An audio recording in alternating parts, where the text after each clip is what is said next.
And so tell us, Robin, are there some victims here people who died here post who are a little bit forgotten, who maybe haven't gotten the same exposure as other people?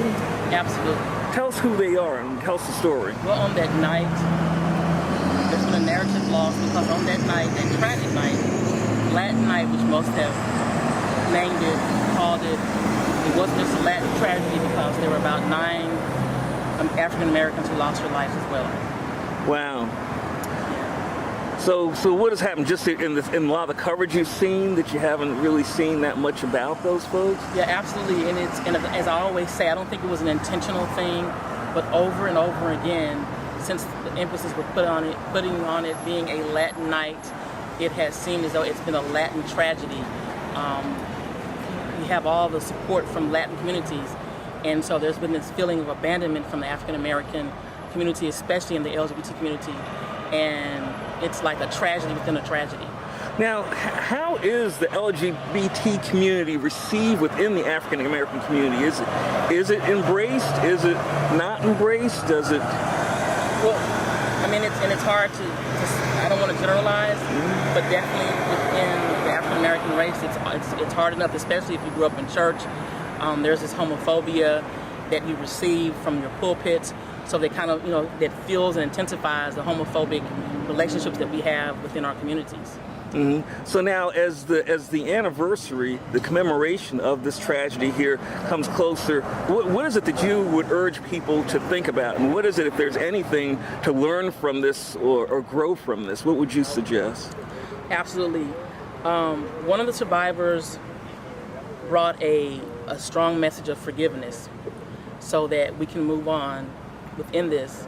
And with that, I'd also like for everyone to educate themselves about their sexualities, about being what united really means, try to rid themselves of any type of microaggressions, homophobia, so that we can truly embrace each other, as you said, embrace and become one. So since this has happened, have you seen a difference in the way the LGBT community is received here in Orlando? Is there a little bit more openness, a little bit more understanding or anything, or what? From my perspective, there's been a lot of things that have been, caught up into politics. And so it's kind of hard to say because this is such an emotional issue. And me being part of the LGBT community, I would want to know that these efforts are genuine, that they're not just based around the elections or not just based around gaining some type of trophy piece. So, and I speak for some within that community, it still feels like a sense of abandonment to some of us. So what can we do as a larger community to kind of better understand and better embrace, all the different parts of our community?